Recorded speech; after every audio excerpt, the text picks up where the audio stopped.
Really bad timing because I already clicked go live. Okay, I'll be back.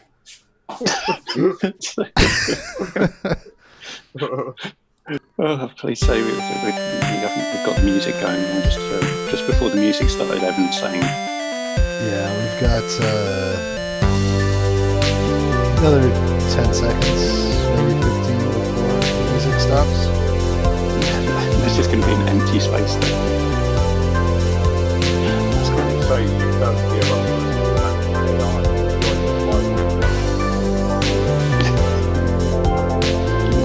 Live from Japan is invisible heaven.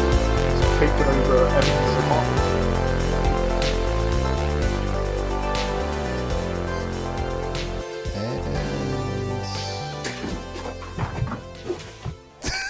And the music literally just ended, so that was perfect timing. It's planned. It's all planned. Mr. McWomble, you want to give us the intro? Yeah, we're the Beerumverate. Talk about stuff in it.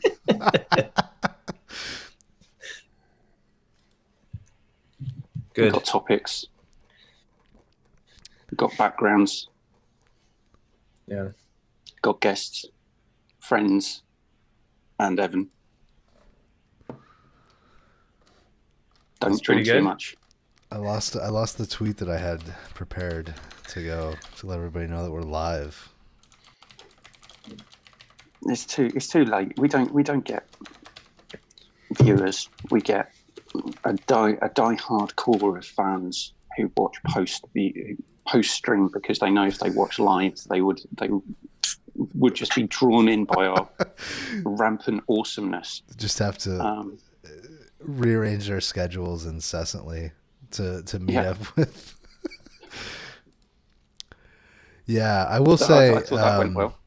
I'm going to start putting the archives on BitChute. So I started a BitChute account, which, because YouTube's fucked up with the way that it handles monetization, if you want to, and you're watching this on BitChute, you can click the little $ icon and give me some money to upgrade the PC and get this, even better production quality later on. He's doing Yeah. it, right? Yeah. Maybe get a nice, pay for the frame this, put it behind you. It's like the That poor would man's mean him background taking- over here. That would mean Matt removing the shrine behind him that he's got to either Riverdale or other things as his whim changes. I like that you guys tease me about it because that's my wife's thing. She does. So this is the computer room, but it's also the yoga room.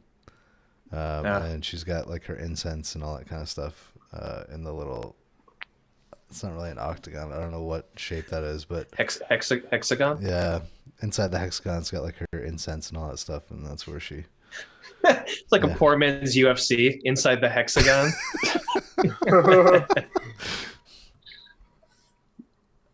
We only need 6 walls.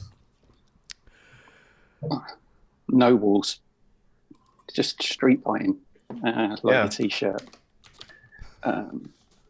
Yeah, that's how you do that. Just so you know, if you didn't know. If you don't know, now you know. All right, so beers? we are the Beerumverates. We're a couple of guys that like. I to went talk through about, that. Why are you stepping on my intro? It's kind of subdued this week, man. Well, it's 8 o'clock in the fucking morning. Fair enough. Yeah. I've been looking after this freaking horse all night, and this moody bastard. Roach is a moody one. All right. Beers. Evan. All right, I'll start out. I've been saving this one. This is Karuizawa beer. It's called the Craft Saurus. Wow, this is not showing up very good. Yeah, Here, it is. watch this. Is that? Do you just carry a lamp around with you? Yes. I'll save on it's electricity by turning light switches on and off. I'll just carry this lamp around with me as if it's a candle. yeah. There you go. It's got a green woolly mammoth on it. The Craftosaurus. It's a good name. It's a black IPA. Limited. I think it's a limited batch. Got it at the end of the year in that giant shipment. 6.5%. Got a nice brownish head on it. It's very, very dark. Can't see through it at all. It looks like a stout. Yeah, it does. It really does. Yeah. And it is very like roasted, malty. I don't really. It's a black IPA, but the roasted maltiness definitely overshadows the hoppiness of it. I don't really know.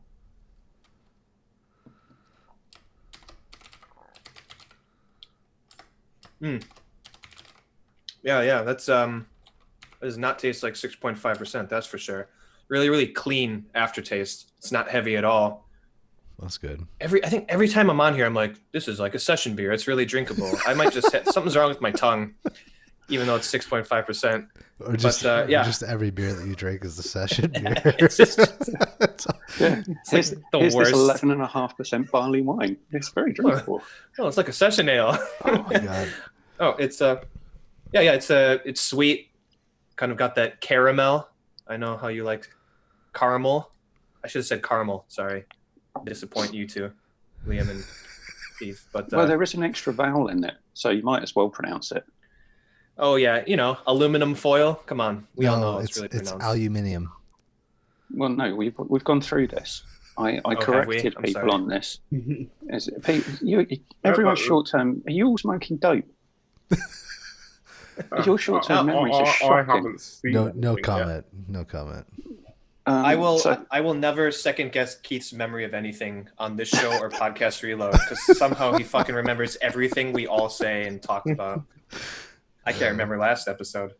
yeah, I remember when I was on Podcast Reload back in the day, Yeah. where I explained that aluminum was called aluminium in the UK because aluminum didn't sound posh enough for us. So we added an extra couple of vowels. There you go. Plus, And I told- Americanizing American words. I feel like we just had this conversation last week too. We did, but we didn't Yeah. have it on air. There you go. No, this is good. I mean, they say black IPA. This is definitely more like a stout. Malt is very pronounced and it's sweet, very aluminum-y, So the caramely. hop is not bitter at all. No, it's like completely overshadowed by everything else. But it's That's weird. it's still good though. Yeah, I wouldn't really call it an IPA at all. But yeah, I like it. It's good. Matt, Anyone what else have you got a got beer? from Tenaya Creek this week? It's actually from Big Dogs. It's one of the two. Yeah. So That guy is a Wisconsinite. I respect his beers, even though I've never had them. yeah, so the guy that owns Big Dogs is from Wisconsin originally, and his bar is full of Wisconsin memorabilia. Stuff. So this is Dirty Dog IPA. Oh, cool. Right? That's a good count. It's a Yeah. good can. This is 7.1. This is Wait, can you hold that up again? Is there a picture of another dog just hanging? yeah. behind? So that's the Big Dogs logo. Okay. That's what's on the like if you go to Big Dogs, that's the logo that's at the top of the building. And then You can't have enough black Labrador Labs. retrievers on a can. That's what I say. Yeah. And then Made in Nevada, they got a big state of Nevada on the side, but it looks like a beer glass. Oh, I like that. And Yeah, another Yeah, that's dog. pretty good. There's another dog. And there's another dog on the bottom. Let's stuff. let's find all the doggies. Yeah. So this is I'm actually drinking it out of a Tenaya Creek glass because my Your two favorite things in my, one. s- my Can't second help yourself. yeah my second beer tonight will probably be the El Charo, which is a Mexican lager from Tenaya Creek. But yeah, so this is like a standard IPA, super piney, incredibly bitter. The hop will rip the enamel off your teeth. 7.1 ABV, like it'll get you really messed up. If That's you a drink session beer for Evan. it. Right. Yeah, it sounds like a session beer. So It's good though. Good though. I mean, Yeah, you enjoy that heaviness. yeah, I've actually had this at the brewery, but I've never actually bought it in the can. So I'm surprised at how well. Previously he was just drinking it straight out of the tap. Yeah, pretty much. I'm actually surprised at how well it holds up in the canning process. So there's that. But yeah. I'm guessing it's 8 a.m. in England, so I'm guessing you guys aren't drinking beer. No. Although one thing that I forgot to mention was it's very hard to find. You very rarely see it in shops, but I had a King Cobra before Christmas. Is everyone familiar with Cobra beer? It's a malt liquor, right? No. It's Okay. just an Indian lager. But they do a King Cobra, which is double fermented. So it goes up from 5.6 to, I think it was 8.4 ABV. Wow. Yeah, that's So, and it comes out looking very, very cloudy, but it's still got that heavy carbonated lager feel. But I thought I was just ordering one of the large bottles of Cobra because you can get them in 2 sizes, and the waiter brought over this bottle of King Cobra. And I was like, "Ooh, interesting." Yeah, but it was really good. Went very well with the food. Unlike a beer that I had a couple of weeks ago, which said it was a proper. Well, I didn't say proper. Traditional IPA. So it was much more of the old style IPAs that were made and shipped over to India. But it was really heavily spice flavored. And it said when it would go best with Indian food. nice. And it probably would. But if you were just drinking it by yourself, it was pretty horrible because of the heaviness of the spice flavor in the actual beer. So that was one that probably would have been more enjoyable if I had been eating food with it at the time. Right. Yeah, that makes sense. IPAs go well with spicy food, so. Was the spice kind of on the like coriander side of flavors, or? Yeah, it was all the kind of floral stuff. So it was a bit medicinal. Okay. So you got kind of cardamom, coriander, clove, all of that kind of flavor. But I don't want that in my beer, thanks. I think I would like that, honestly. But yeah, but you can't have it because there's no dogs on the cans. and the initials Right. are not TC. So what we want to do is we want to do a very quick Beerumverate review of Star Wars: The Rise of Skywalker. Hey, don't editorialize. I think I've just laid my cards on the table. I think so. And then we want to talk about the Witcher TV show, how successful it's been. The fact is they've brought forward filming of season 2 because of the success of the first series. And what other video game franchises we would like to see get the Netflix Witcher treatment. So, who wants to start with a capsule review of the Rise of Skywalker? I think you do, Keith. Where did it all go wrong? Yeah, from the fucking title crawl. Yeah, Like I think my jaw dropped when I saw that, like the dead speak. Like I furled my brows, like, no, that you can't be doing this. This isn't real. I'm dead serious. That was like my first reaction to that title crawl. it's all in Fortnite. I think I'm the only one. Yeah. it happened before. I think I'm the only one here that Yeah, this- hasn't seen it. Oh, good for you. Solo was enough for you. You're like, I'm good with Star Wars movies for at least another 5 years. Exactly, dude. Yeah. Someone says, Matt, do you want to go and see the Rise of Skywalker? And it's just like, oh, I've got Solo on 4K Blu-ray. Why do I need anything else? Good, man. I'm not spending $20 in a movie theater. Well, there was I came out of the cinema with feelings, and most of if those of you who have seen it, watch the What Culture 10 ways you could have made Rise of Skywalker good, because I agree with probably half of them and thought about them before watching the video. So, he's claiming that, is he? Yeah, you thought of that before watching the video, did you? No. I don't. I haven't not seen this video. That sounded. Sorry, that's not what. But, anyways, I was just retaliating first. Sure. It has so many problems, and I think one of the main reasons why it was so shockingly bad is they didn't have a structured plan for all three films. They were all written independently. So when it came to the committee of people who wrote The Rise of Skywalker, it included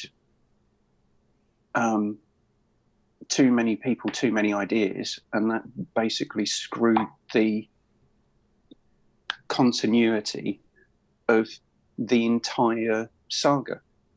Because I can't remember the lady's name. Who's in charge of Lucasfilm at Disney? Kathleen Kennedy. That's the one. Because Liam, I think you put a link on Twitter saying it was her idea to bring Palpatine back, and someone should have just. I'm not sure that's true, but well, I mean, the film's problems pertain from her. If you ask me. Yeah. So there's her, J.J. Abrams, and the other two or three people who've got writing credits.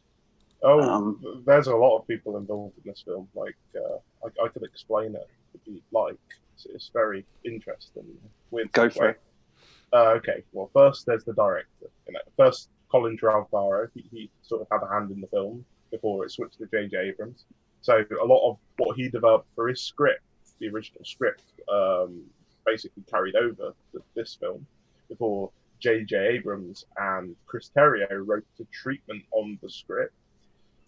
And then the studio meddling began, which was with Kathleen Kennedy. Apparently there's a lot of studio meddling from the head of Disney, Bob Iger. And then there was problems between the writer's room that Kathleen Kennedy had made, basically consisting of people that would know how to tell stories. Bullshit. They probably don't know shit. And honestly, in a lot of ways, they're quite ideologically driven by the sounds of it, which is never good for a long-standing franchise like Star Wars. And then there's the Lucasfilm team, which are basically like the people that tell them what they can and can't do because it breaks previous canon and things like that. But in terms of this film, they literally told those guys, who are supposed to be very important to the overall Star Wars brand, they told them to go fuck themselves and just did what they wanted.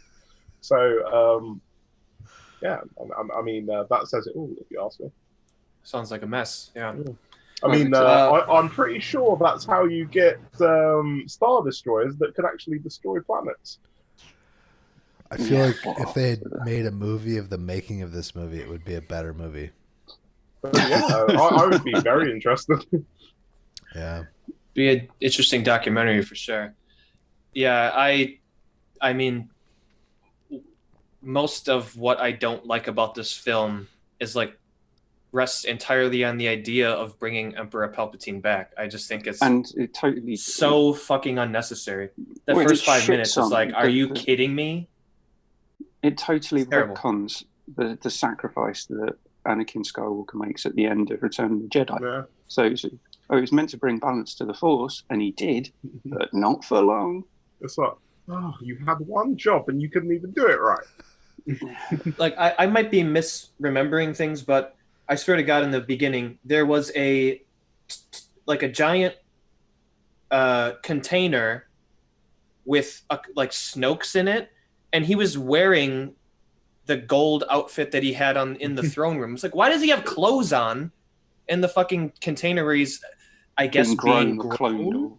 Yeah. Being grown with his fucking gold cloak on? What?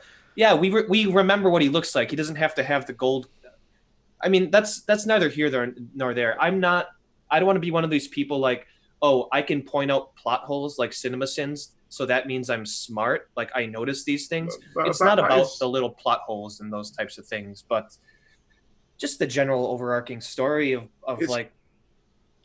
It's pretty bad though. Like it really undoes him as a villain. Like you've spent 2 films with him being the villain. Like even if he wasn't that big of a presence, it totally undoes that. Well, and they totally wasted the idea of the Knights of Ren.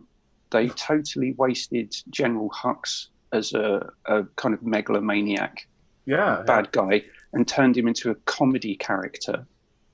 Yeah. So that made no sense whatsoever. I really liked Hux. I thought it was great.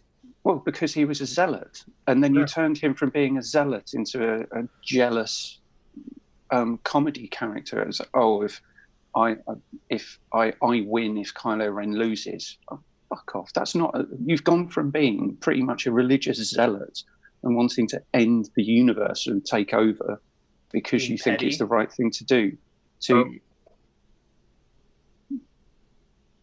Oh, sorry. I was just going to ask, have any of you seen any of the Duel of the Fates stuff? Like how Colin Trevorrow originally wrote the film? I saw storyboards earlier today. So storyboards could be anything. Like you paint a picture, it doesn't necessarily tell the story. It could have been bad. Absolutely. But visually, there's some interesting things in there, like plot-wise.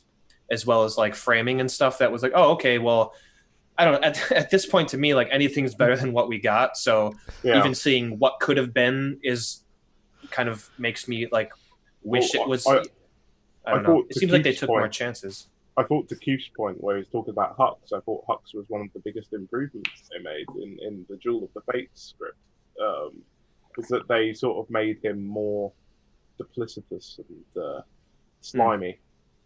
In the fact that he was actually jealous of Kylo Ren having the Force, so he was trying to concoct ways to give himself the Force, but couldn't do it. That's more interesting what we got, and then you bring in. Yeah, it's interesting. Well, it does the thing of like the prequels where General Grievous shows up. It's like, who's this guy? Why do we care? Like General Pride shows up. Like, who's that guy? We don't know who he is. He wasn't even in the other movies. Like you've given. I forgot. We were just talking about him. Huxby? Hux, General Hux. It's like the Reavers. I kept messing up the Mass Effect name of the main antagonist. They were thinking of Firefly. I've actually never seen Firefly. The villains in Firefly are called Reavers. Are they? Oh, yeah. All right. Stay on topic. Sorry. But like, yeah, it's kind of like you set things up to have payoffs, and then you just kind of rewrite things as it goes, like you said, Keith. And it's some of that stuff I don't really even care about. I just was super disappointed that the entire story hung on Palpatine. That's like that's over. Like, make this story about the relationship between Kylo Ren and Rey. Like, that's the most intriguing thing about this entire series. Who are meant to be the threat, and then it turns into the final order. Fucking kidding me. Someone on a podcast. The cheesiest thing they could do. It's like, the second order, then the third. Yeah, the final order. Someone on the podcast, I don't remember which one, had a good line where they said, some of the stuff in here sounds like what a 13-year-old would have written about like the story, like, and then there's 10,000 ships and they all have the capability of destroying planets. Like, what? It's something that a 13-year-old would say if they're trying to write their own fucking Star Wars fanfic, not something that should be in the actual movie. It's just so ridiculous. Yeah. And I don't understand, like, Kylo Ren, make your mind up. Are you going to have the helmet on or off? Yeah. It's so silly that they brought it back only to put it away. Like, why did you bring it back at all? You know, like, I loved how he smashed it in the second one. They couldn't have even given him a new, more interesting, cool-looking helmet. Yeah. Instead of the same helmet, except it just looks broken throughout the whole thing. Yeah, it's like, where did you get that helmet again? I thought you smashed that fucker into a million pieces and you saved it. Like, I don't know. I mean, that's just look a at all stupid the thing. cracks in it. It just shows how breakable the helmet is. Yeah. It was like Snoke made fun of him for losing a fight to someone who just figured out that they had the Force, and he got mad, and he just made fun of him like you're a fake Darth Vader, basically. That's why he got mad and he smashed the mask. Like, why would he put it back on? I mean, that's not neither here nor there. Again, it's just I just don't get it. It's Like, also funny because it's like, well, would have Anakin worn that helmet if he hadn't had a severely burnt face? No. no, which is fine because he's making stupid choices about what he thinks important about being a Sith. It's the look, right? So I'm fine with that. I don't think that it's neither here nor there. I think that's an important moment, at least in the second film, right? I guess you're right. Character moment. Yeah, you're defining right. that character as like he's a human character. Yeah, and they show even in the first movie, he throws temper tantrums. He gets mad that Rey escapes and he completely destroys like a room with his lightsaber. That was because he can't handle his emotions. Yeah. So I just talking about emotion. Is it the two most emotional parts of the Rise of Skywalker were from your human cyborg relations droid. Oh God. And the Wookiee. Well, which they immediately go back on both times. Yeah, that. It's like, why do it when then you're like, it's like showing a kid like you take your thumb off and then you just put it back on immediately. It's like, no, you got to wait a little bit. It's got to mean something. Just why do it in the first place? That's a terrible. Yeah, but it's all okay because Wedge Antilles was in the final scenes. Sure. And the lesbian kiss. Hey. Yeah. That brings on to the rumor that there was meant to be the gay love story between Finn and Poe. But those two characters were absolutely wasted in that film.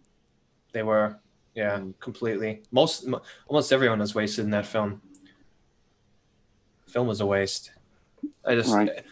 You started out with let's bring Palpatine back, and it's just going to go downhill from there, and it did. I mean, visually, there's some exciting scenes in the film. Like I quite like the Kylo Ren Rey fight on the planet, whatever on the sea bit, right?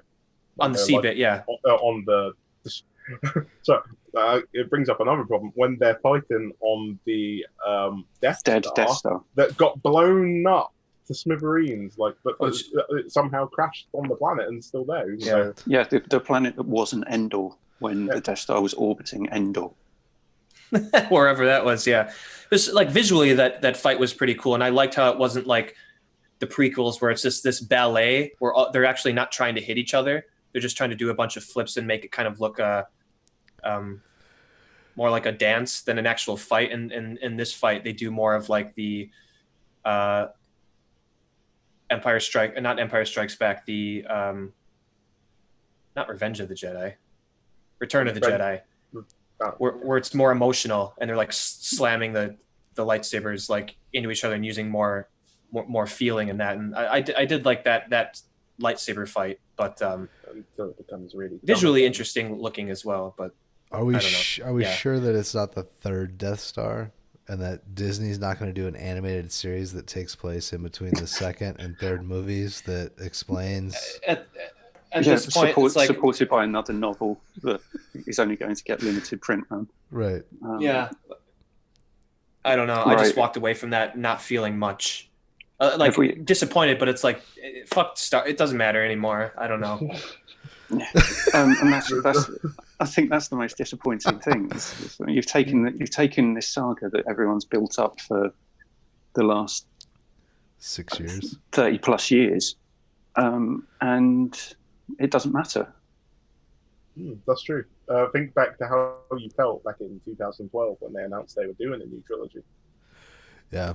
Do it. Yeah. Finally get it right this time.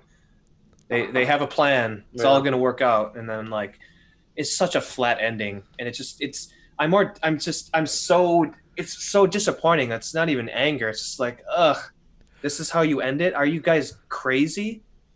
who watched that and thought that was serviceable ending to this story arc. Yeah, it's just disappointing. I have two things I absolutely hate about this film, more than anything. It's the story.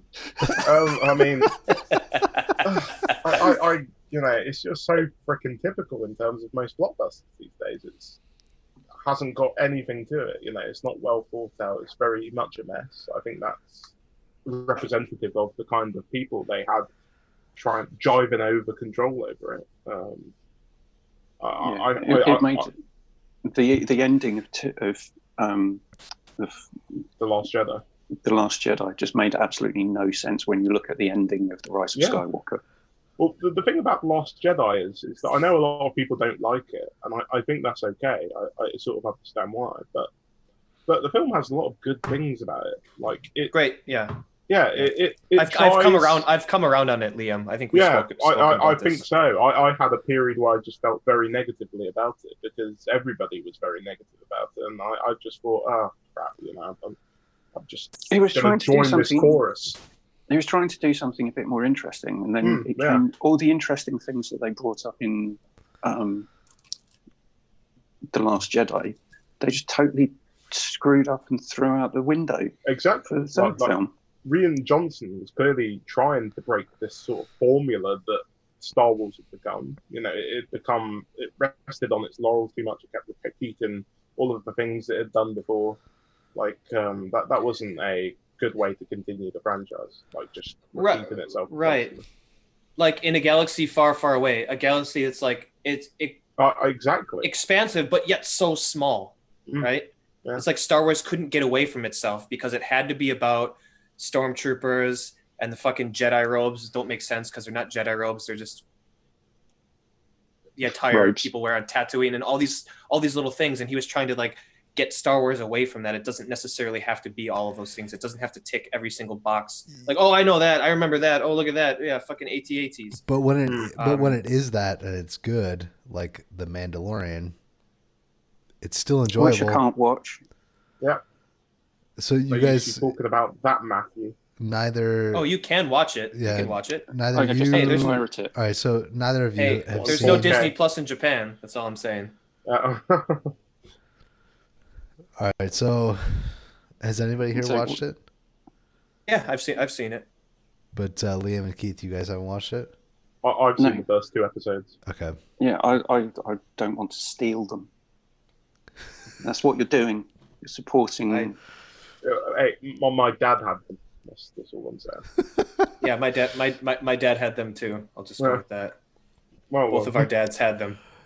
I like The Mandalorian. That's pretty cool. You can do all right. You can still do stormtroopers and droids and all this stuff and do it in the same style and make it interesting. Yeah, that's you can have all that kind of winks and nods to what we're familiar with. Yeah, you can still have this telling a different story. Yeah, you can still have the swipe cuts. Rogue One's a pretty good example of that, right? Yeah, I agree. I think that movie is really good. I have problems with that film, particularly the storytelling, but I think the overall sort of atmosphere that it creates is really good. Yeah. Yeah. But that suffers from the same problem as The Rise of Skywalker, which is we're going to this planet, then this planet, then this planet, then this planet, then this planet. And studio meddling as well. Yeah. Yeah. Yeah, I like how it's like they always go to a planet, but they only go to like one city on that planet. Like there's nothing else there. Right. And then and instead of like traveling to a different location, that it could be the difference between it's like a Mega Man game or something. Like there's lava land in Iceland. Like, well, no. On a single planet, there's a forest and a desert. You know what I mean? It's like a forest planet or an ice planet, and there's only one city there. And like, well, there's nothing else here. Let's go over there. It's light speed. Yeah. I find that funny, but like, whatever. Who cares about that? It's interesting to go to new planets. It's just kind of a funny thing to think about. No, I think I don't know. You're kind of hitting on why I haven't even bothered to watch The Rise of Skywalker yet. Is like. I don't feel that challenged by Star Wars films. That's right. So it's kind of like I'll watch it, when it comes out on streaming, whether Netflix or Disney Plus or whatever, and I'll enjoy it when I do watch it. But like I'm not clamoring to go see it because it's not challenging me to make, you know, any serious decisions, or, you know, it doesn't force me to have any existential crisis in my life. Like, No, As a dumb popcorn movie, right. Yeah. it's okay. Yeah. But as a Star Wars movie, like I said last week, piece of shit. You know, I don't even want like popcorn movies like that, because I feel like the Rise of Skywalker is just like, oh man, did you see what Infinity War and Endgame did the previous like couple of years? And it's so weird that Disney does it as well, because they should know by now that you only get that kind of reaction to an Infinity War and Endgame after 2 movies of setup and carrying the audience forwards, and then this film is just like, oh well, we're gonna throw everything at you, you know, with all 100 dumb starships, and they destroy planets. Sorry, the execs at Disney couldn't hear you because they're too busy swimming in cash. Yeah, exactly. It's just ridiculous. It's like they don't have any control over their limits. It's just sort of like, have you ever heard the term that sometimes less is more? You know, Sure. No, not when it comes to money. Yeah, if you keep, well, actually, they could save money just by doing it, because they won't have to spend so much freaking money on special effects that nobody cares about because you're not emotionally invested. Well, Right. that's kind of a why good point. I brought up The Mandalorian, is like, Exactly. Because it's got a baby Yoda in it. no, honestly not. I mean, if you watch the whole, I mean, it's only 8 episodes, so it's pretty short overall. You mean if I pirate the whole 8 episodes? Yeah, they're only like however you what, wanna like consume- 35 episodes or 35 minutes, 40 minutes long, which I like. Yeah, they're like, 40, 45 minutes. However you want to consume it, Keith, I would highly recommend getting it.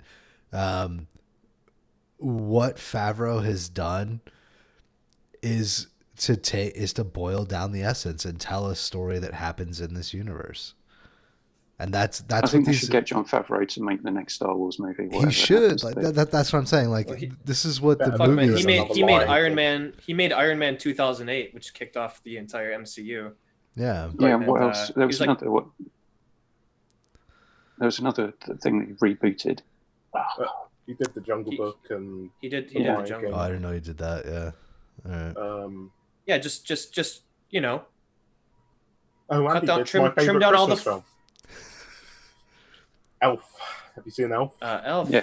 That's Jon right. Favreau. Yeah. Yeah, there you go. Just trim the fat and just boil it down to the bare necessities. You know what I mean? Oh, fucking hell, that's a segue. Let's move on quickly. Bare necessities. Oh, Jesus, don't start. So, has everyone watched the Witcher's TV Yes. series? So, Oh first wow, we've all watched it. Nice. Yeah. It's good. So, first episode, I was a bit, I don't know, Right. because I think Yeah. there was so much they tried to throw at that first episode. But overall, I thought the series was amazing. I convinced my wife to watch the first episode, and she wasn't. She kind of felt the same as me. She's totally unfamiliar with the Witcher franchise, but by the end of it, we both really liked the show because it was just well written, well acted, Yes. and there was elements in which the show didn't insult your intelligence. Yeah. Right, like people can follow a story, right? You don't have Yeah. to spell everything out for them right away. So It's like I a Christopher Nolan film. You don't know what's going on until like 40 minutes in. Yeah, so there was elements. I was thinking, that person's dead. Why are they there? Okay, they're time jumping, but they're not telling us. Well, we should point out that they really like hardcore followed the first book with this first season. So each episode is one of the short stories that takes place in the first novel that he wrote.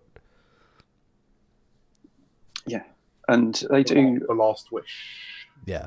Which I was unfamiliar with, and yeah, it's like Same here, you're like, confused for a bit, and you figure it out. I sat there with my But laptop. sorry, Matt, just interrupting you because we have to. It's tradition. It's tradition. The fact that if that had been produced by Disney, it would have been some years ago splashed all over the screen, or Right. So there would have been that kind of in-your-face element of, oh, we know you can't follow a story, so here we go. 3 hours later. Well, maybe that's a testament to the success of The Witcher, that it doesn't sort of mother coddle the audience. Well, I'm not sure. I thought it could have been a little less confusing, but at the end of the day, you understand it in the end, so it's not really a big deal. Yeah, but Yeah, I mean, it's a seen bit more how- confusing than it should be. Yeah, Yeah, I have agree you with seen that. how successful it's been though? That's just crazy. Like it's The been metrics on watched by Netflix more are people. quite. Yeah, but it's Yeah. saying 72 million people watched it for at least 2 minutes. Oh cares? right, yeah, that is strange. But they use the same metrics for like Stranger Things season 3, and it's Right, currently so- above that. So Right, so for Netflix, whatever that metric is, it's meaningful. It's meaningful enough that so good for them, good for The Witcher. I think it deserves that. I like that. What's going to happen now, though, right? So like all these people are watching this, like, oh well, now they're just going to be scrambling to try to like pitch fucking video game, as to TV series, you know? Yeah, so I think we're going to talk about, right? I'll make one point and then we'll allow Matt to continue his point if he can remember what it was. So is this now going to turn into the Marvel selling off all of the IP that it possibly could to any movie company back in the day when they were just about to go bankrupt? Right, X-Men, who wants the X-Men? Is it just auctioning off all of their IP? Right. Or is it going to be people actually thinking, how could we tell a new story about what people already know is happening in these worlds, universes, wherever? Right. well, I know one they're already No talking, doing. Matt. Sorry, I Matt. was going to say, can I finish my thought? So I actually watched the first season with my laptop and the Wikipedia page pulled up with all the stories listed. Okay. Partially because I knew that the episodes followed the first book and that they were the stories, right? And I wanted to keep it straight. And I don't think that it's asking too much of the viewer in this day and age when you can just pull out your smartphone and go to Wikipedia or whatever to do that, especially in this binge culture that we're in, right? Where you're sitting down to watch 4 hours or 5 hours or 6 hours at a time.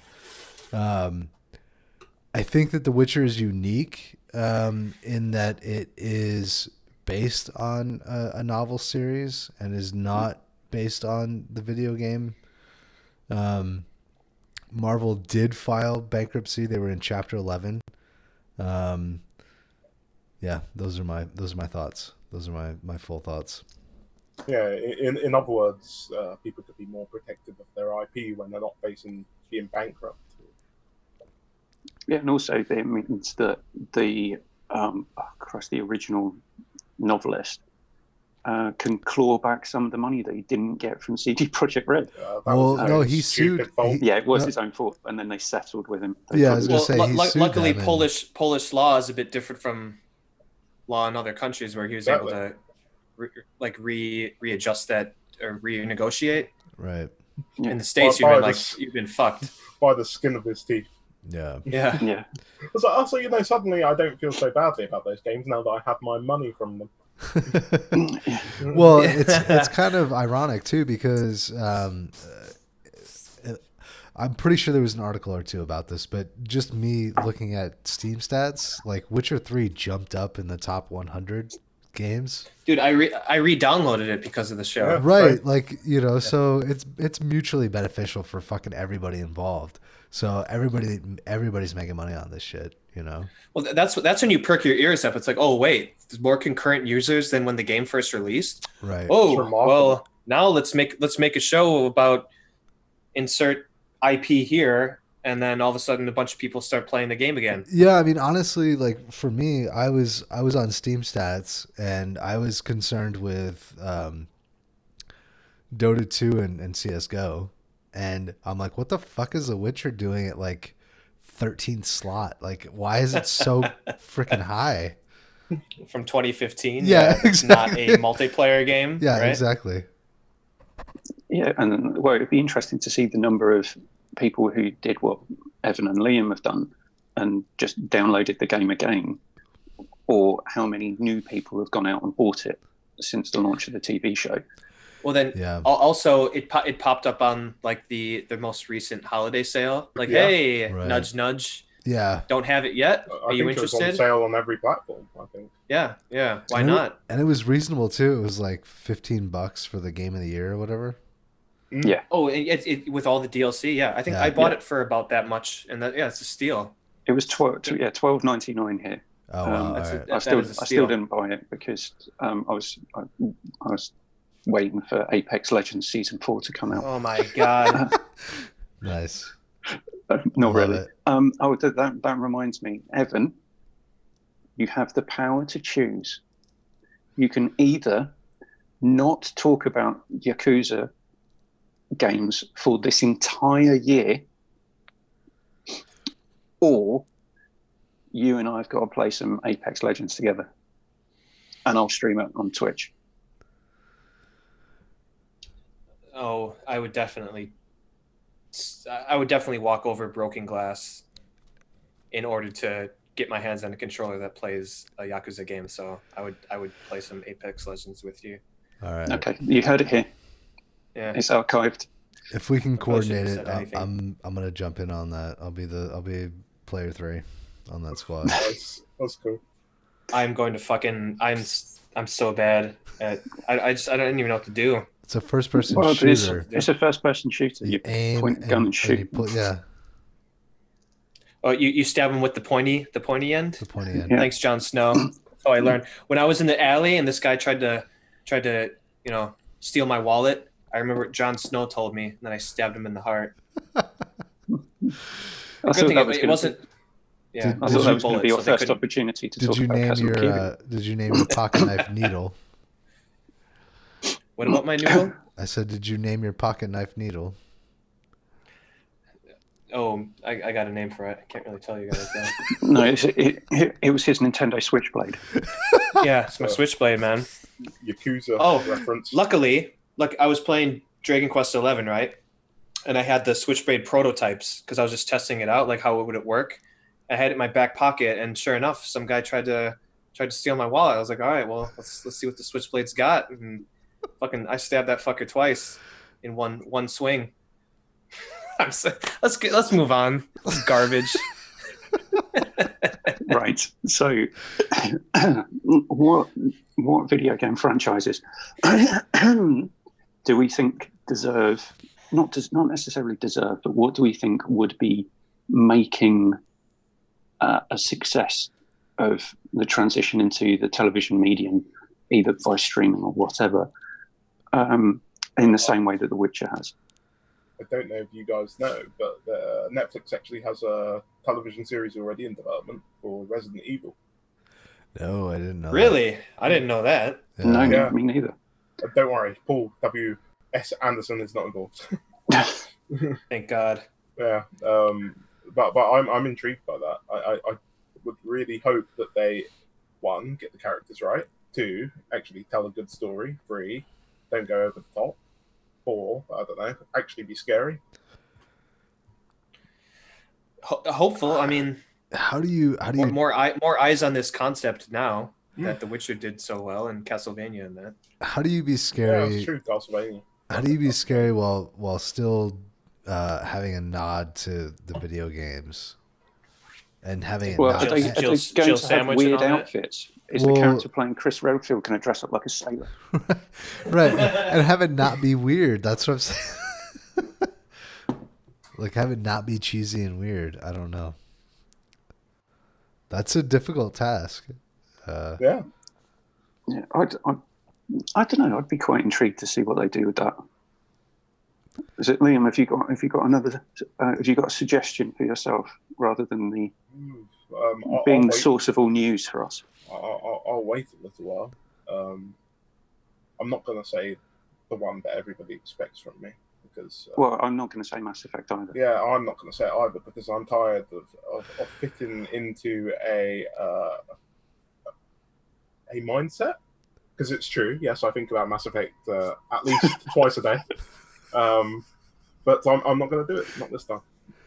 I've got one that somebody would not pick for me. Is it the Yakuza franchise? No, it's not. It's actually not a franchise or a game series. Did someone just say Yakuza? I don't think that it's. We were referencing the real world Japanese crime syndicate. Oh, all right. Well, all right. I don't think it's a series that we've ever really talked about in depth on this show before, and that is Deus Ex. I was going to say that, you son of a bitch. That is one of mine as well. That is one of mine. All right. Yeah. Okay. Well, great minds think alike. The whole concept of like the Illuminati and all that, like, dude, that's like 3 seasons. That's the end of the 3rd season. Get into it's got it all planned out. Yes, dude. Get into the fucking Illuminati. Yeah, dude. Yeah, you could start off when human modification was just coming in, and then go through the entire conspiracy. And the reason that I think Deus Ex would work is, and it made me think about it when I saw that Altered Carbon is getting a second series. You could switch between Jensen and the original guy. What the fuck is his name? Oh, Something or other. Fudge Nuggets. I'm going to hate myself for not knowing this. And but the interesting story would be his brother from the original Deus Ex game. Was it what happened to his brother?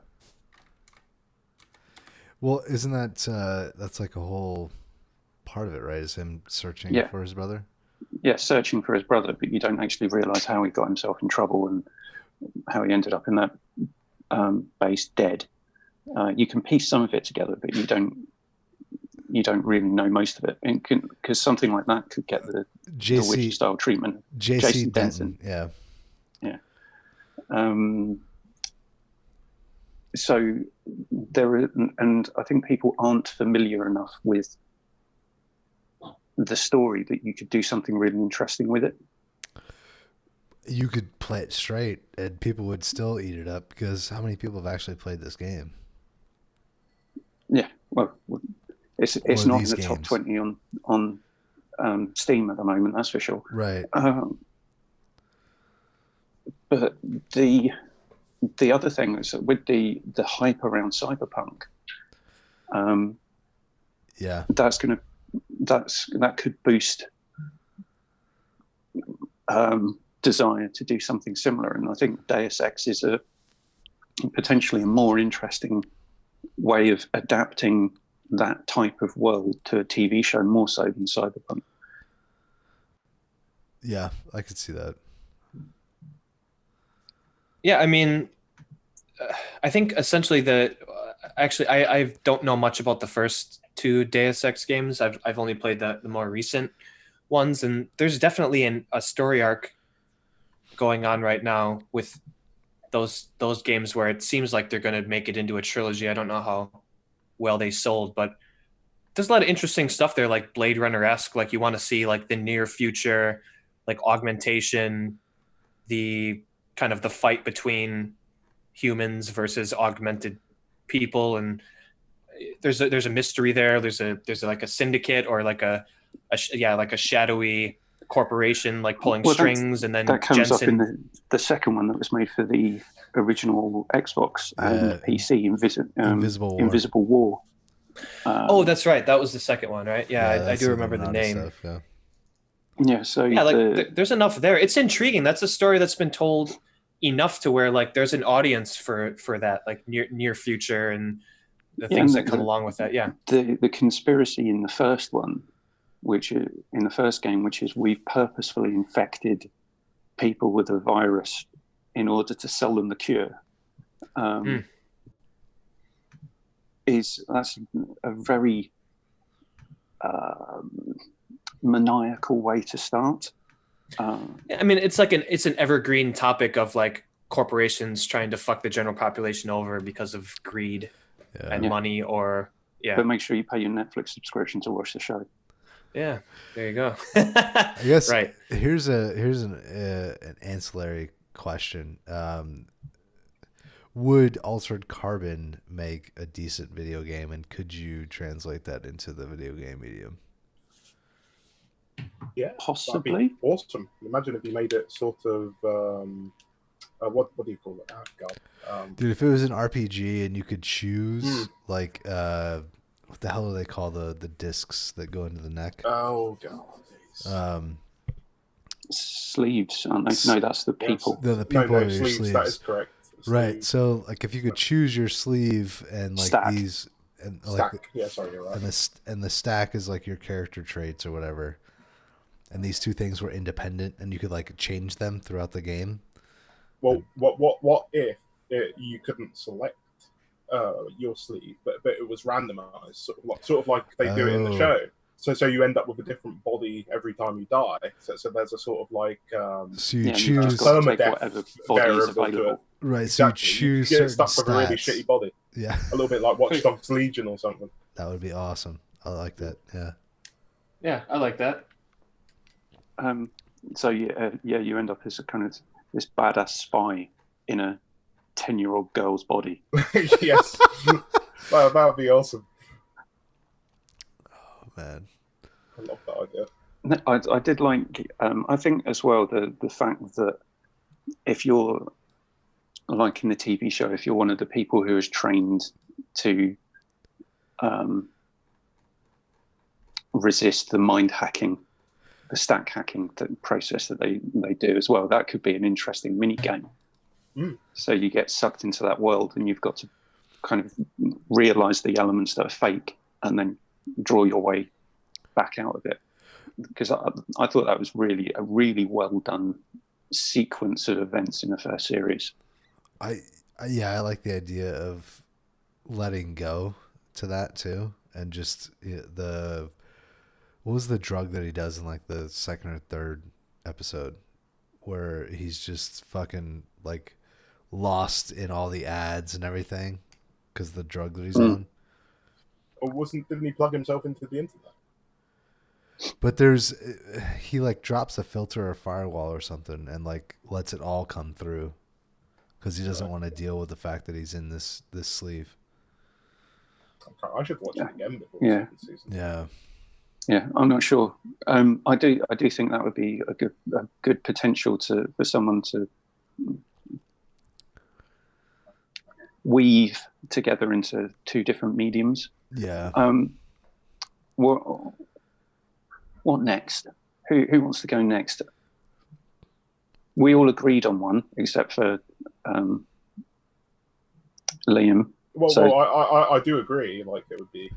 In fact, I don't know if you know because Scott Derrickson was making a film of Deus Ex before he took on Doctor Strange. Okay. He recently didn't know got that. fired from the sequel to Doctor Strange, so maybe you could do it as a TV show or a movie. Yeah, go see Square Enix. Liam's got like a He's- big sack full of just random entertainment news and rumors and stuff in his Is it Liam's just hung over plugged his into shoulder. the internet and he's, really when is, he's not talking, he's just filtering all the news through. Pretty much. Half You know- of the information in here is pointless. Yeah, much like you've never seen Bruce Wayne or Batman in the same room at the same time. I've never seen the back of Liam's head. There could be a fucking cord plugged in there for all we know. It's like the Matrix. It's got an Yeah. Ethernet cable plugged in. Yeah. Right. So who wants to come up with the next one? Has anyone's got a next one? Liam, do you want to go? I guess I could go. Legend of Zelda. For a All right, live you got it. TV action. Yeah, I'm dead serious. It would be so dangerous. You know? What's If the they- elevator If pitch? they fuck it up, they would fuck it up bad. I You know? cringe Yeah. because of the fucking animated series when we were kids. Oh, I never Oh, watched but that's Well, hello, I don't know. I mean, it's princess. it's like 90s cartoons. Like it's So Yeah, not another a time. kind of Castlevania cartoon series. No, I would make it We're live talking action. live action, real people, real horses. Absolutely. How I like how that was the second thing you said. how does Real that people, how does that real work? horses. How does that work with a silent protagonist though? real ocarinas. He's not silent, and he shouldn't be silent in the games either. Okay. Like, I'm Yeah, sorry. they got Nintendo needs to move they gotta past stop a that. lot of shit. It needs All right. voice acting. It's not fucking 1996 Okay. Nintendo. For a franchise like The Legend of Zelda, anyway. Some of the other, again, beside the point. I just think that world is prime for like turning that franchise into a more serious, but still sort of whimsical fantasy television program. Yeah. I think it'd be too expensive to do. It probably would, but I think Netflix could handle it absolutely fine. Their pockets are deep. Got If to you film it in took New Zealand. if you took Breath of the Wild, you could do it. Yeah, 'Cause I I feel mean, like that's rich enough. I think the main thing is that there's so much that Nintendo could draw from, in The Legend of Zelda that they haven't drawn from, and probably won't because they're Nintendo. But somebody could do a great job with a Legend of Zelda series, like, get deeper into the world and its cultures and Link and Zelda's relationship and What about all right? sacrifices and Ganondorf. All right, It'd so just be along really the along the same lines, Nintendo. What about Metroid?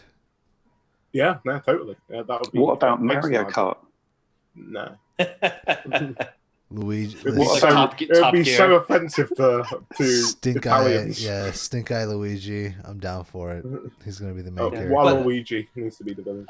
Yeah, Liam, I think there's enough there for if you want to do like a limited series or even more, but it's like the relationship between Ganondorf, Princess Zelda, and Link, right? Mhm. And then throwing a much like the series itself, throwing a couple of MacGuffins. It's like, well, in order to defeat Ganondorf, you need to go to this place and get this thing, or there's 3 in the kingdom, and only then can you defeat him. So he goes off on his adventure, and he goes into a dungeon, and that could be like, If they were smart about it, they could make it this epic fantasy, that is sort of like world spanning, and could go on for seasons on end. But in amongst all of the high concept ideas, it's just a very simple love story. sure. That makes sense. Liam yeah. seems to have thought far too much about this. Have you got storyboards in your wardrobe behind you? I thought about it from a video game perspective, but as to what Nintendo could possibly do with possibly one of their biggest IPs, but never will do because they're useless. Shout out to Peanut B, who is in the chat right now. He wants to know: is this live? Yes, it is live. I see you commenting and posting in the chat. Yeah. So if everyone's going to shit on my idea of having Mario Kart as a live TV show adaptation, Oh, don't paint yourself as the victim. I'm not saying I wouldn't want to see it. It'd be I interesting. mean, yeah. I was going to say Only if- Horizon Zero Dawn. Okay. Oh, wow. I was thinking of that as well. Were you thinking So- of that in the same way I was? I don't know. Whilst you may have known that I ate crumpets for breakfast this morning, I don't know what you were thinking. So I'm not saying to follow Aloy's story. Maybe you could go and do some time jumping, so you actually see what was happening at the Rise of the Machines, not the Terminator movie. You're thinking of the same thing I was.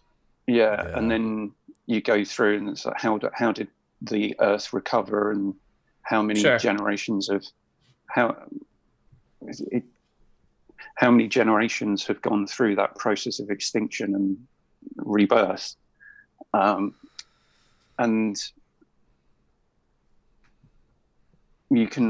there'd be possibilities for new creature designs.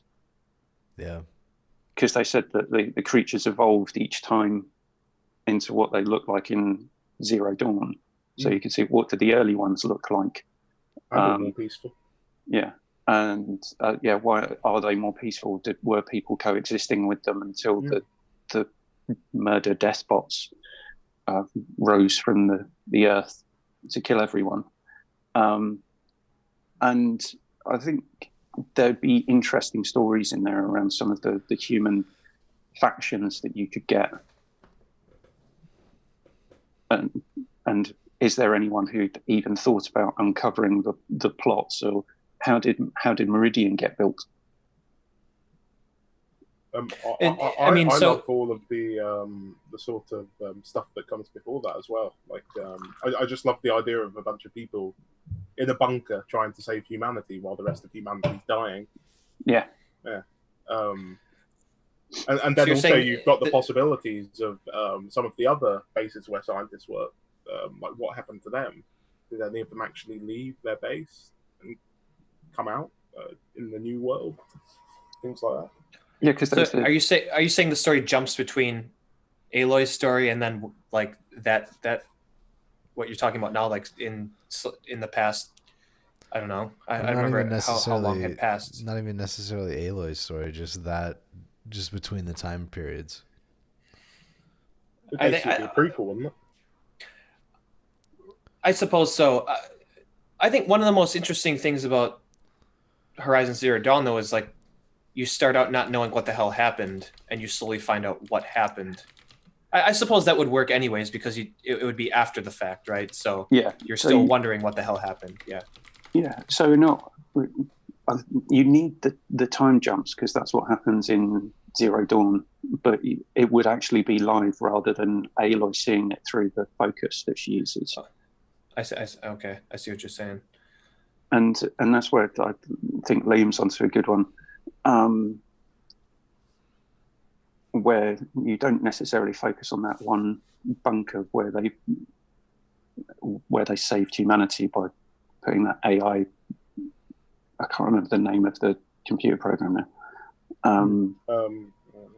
Begins with G, I think. But one of the other ones. So, how is this the only populated place on the planet? Or is there? Well, weren't they just working on like a few specific? It was compartmentalized. Yeah, exactly. And then the other programs were at different places. Yeah,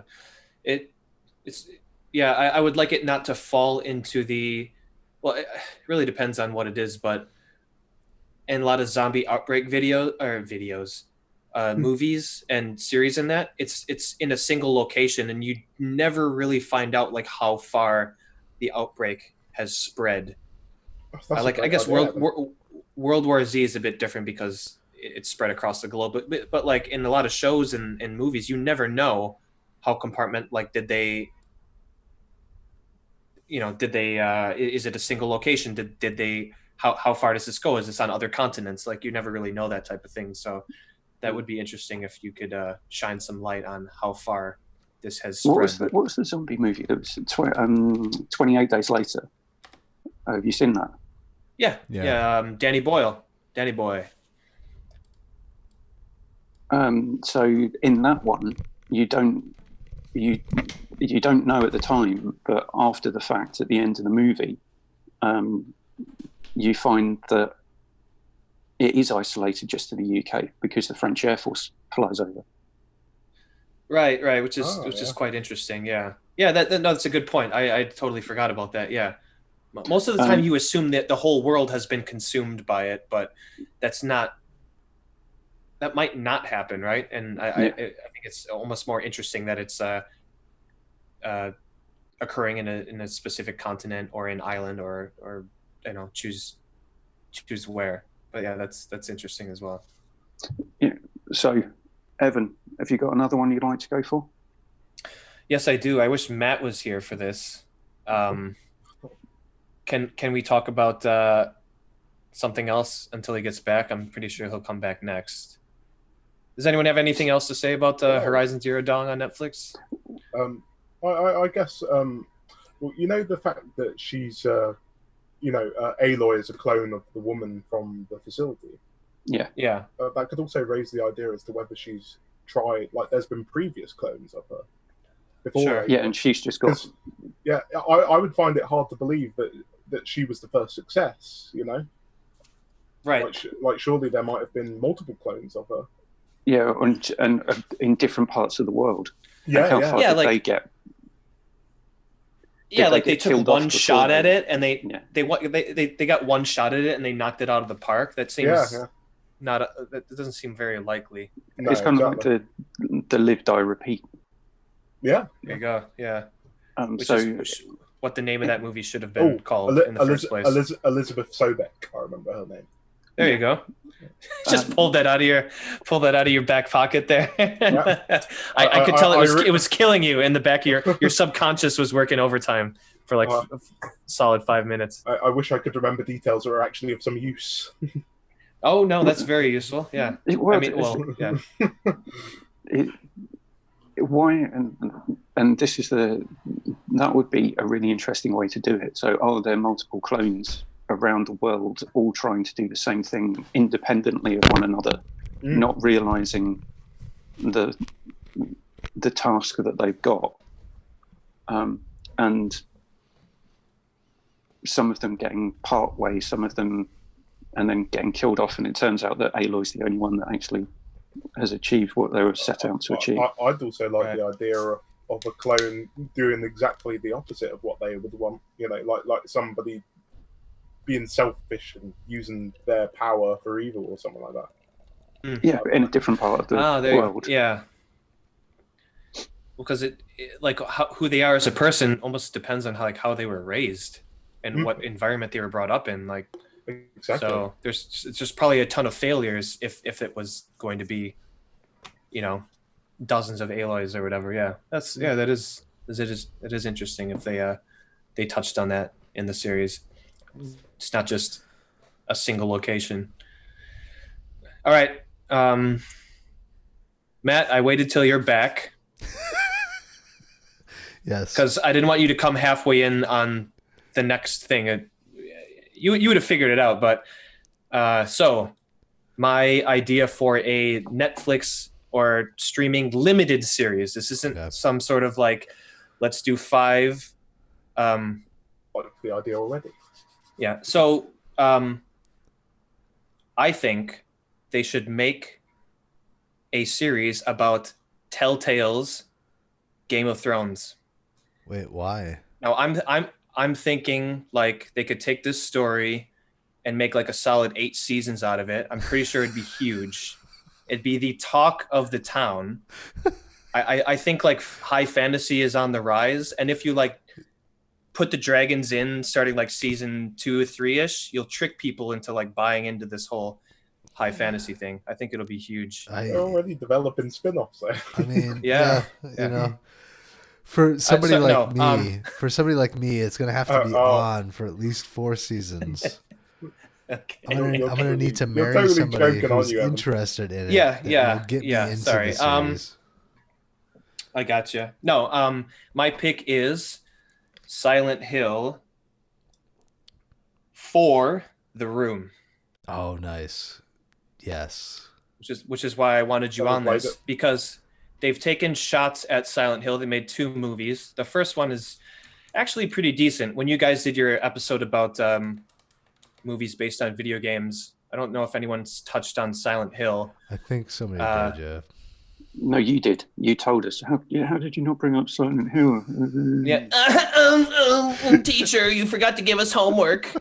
But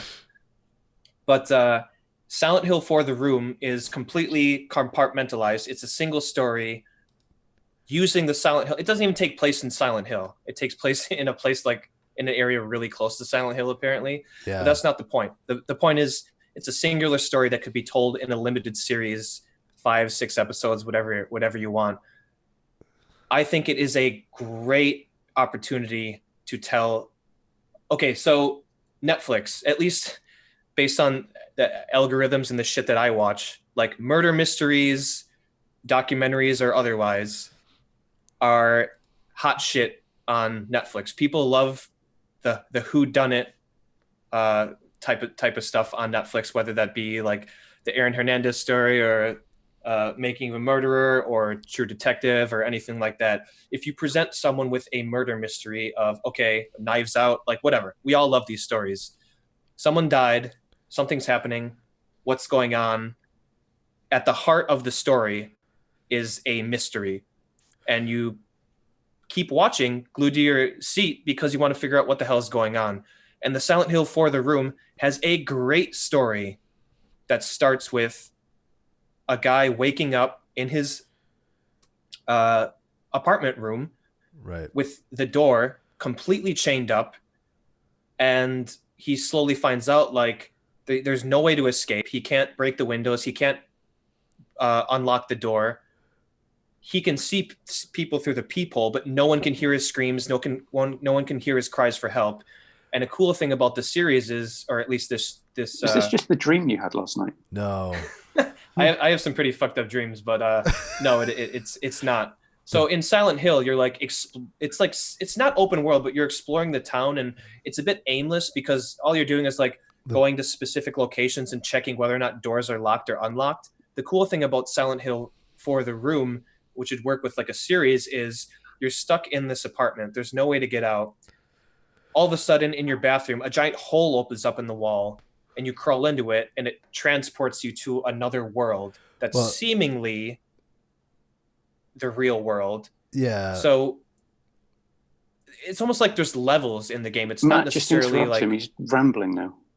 Yeah. So well, right, okay, Matt, what do you want to say about this? The beauty of doing Silent Hill 4: The Room as a TV series is the parallels that you can draw from him not being able to experience the outside world and his descent into madness through this fantasy realm that he keeps delving into, right? So he longs to escape through normal, conventional means, which is, the standard door to his apartment, but he can't. It's all chained up. It's locked. The only escape that he has is through the insanity and the mental illness that he suffers from. Well, and then each time he goes into the hole, he goes to a different location, which could be broken off into episodes. Right. Of like, and it's all different aspects. And it's all connected. Yeah, it's all different like aspects. Every of his place he mind. goes to, is totally connected. And I think the first episode would end where he goes through the hole and he meets that woman in the subway. And it's like, is this a dream? Is this reality? What's going on? Well, she dies. I think you're just ruining the plot for everyone now. So when this gets released, people are going to watch this and think there's no point watching it now. Actually, that's a good point. No, that's a good point, because I think the beauty of it is that you don't have to do exactly what the game is to still get the same point across. Sure. Yeah. As long as you can connect all the characters that he meets through this kind of other world that he gets transported to. Right. I actually quite like the sound of this. Evan, this is a good idea of yours. So in the first area, you meet this woman and you're in the subway and you meet these like beasts and stuff. Like, what the hell is going on? Is it a dream? She ends up dying by an unseen hand. You don't see how she dies. Right. When you get transported back into your room, you hear on the radio that someone did die in the subway. So then you're thinking like, what's the connection to the room? What's the connection to this other world? Is it real? Is it fake? Is Henry Townsend, I think his name was, losing his mind? It is, yeah, Henry. And the cool thing is it all connects to the main antagonist. And it's actually a quite interesting story about Henry Sullivan, the serial killer. I was going to say, I don't remember. Does it have something to do with his daughter towards the end? Because his kids play a part, right? Like No. Henry Townsend is the only reason Henry Townsend is the protagonist is because he happens to live in the apartment that the antagonist lived in when he was a kid. Basically, okay. Can I just ruin the plot to Silent Hill 4: The Room for everyone? Yeah, I'm never going to play it. It's been so long since I played it. So I'm not sure you'll ruin it for me. I mean, you find out that the main antagonist, the serial killer who died years ago, he killed about 10 people in the area and then he died. He was left in the apartment room that you currently live in as a baby. And then he was taken to a facility and sent to a location where he grew up in a cult. And he basically thinks the apartment room that you live in is his mother. And he tries to murder 21 people to complete a ritual to purify the room that you happen to live in. And the main character is the 21st person that's supposed to die.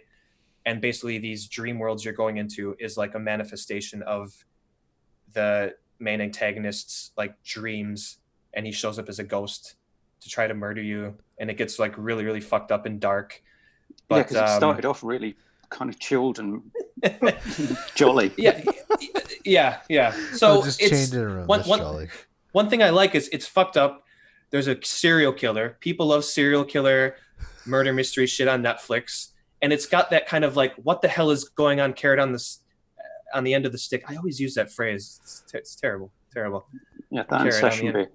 Right. So, but yeah, I think it would be a limited Netflix series. I agree, but as thinking about trying to wrap this up, because we've been rambling on for about an hour and 10, hour and 15. Maybe we should just have an hour conversation about Mass Effect.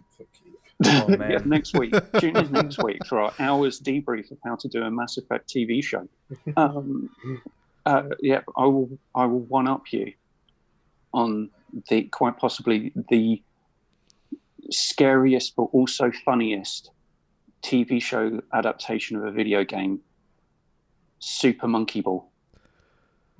I want this. I need this in my life. God's sake. I'm not going to explain anything.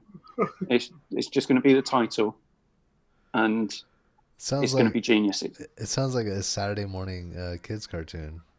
No, is it live action? Oh yeah. I'm just gonna wrap myself in the American flag. Is it like Cats? Yeah, it would It would be people well respected actors, and then they're going to get CG'd, and they're going to be actually in giant plastic balls running around levels that are going to be tilting. It's going to be a cross between football and gladiators. So Daniel Day-Lewis plays the monkey inside the ball? How did you know that he'd already been signed? No, he's playing the trainer of. He was the previous. He's the wise master. He needs to be the tortured monkey. That's Daniel Day-Lewis. It's actually an existential piece about why are we doing this? Are we doing this to fulfill other people's pleasure? And actually, or are they doing it to subvert wider culture? You think you're so wise? Well, actually, we're running around collecting bananas on 3D moving, shifting levels to show you how pointless and meaningless your existence is. Should I wrap things up?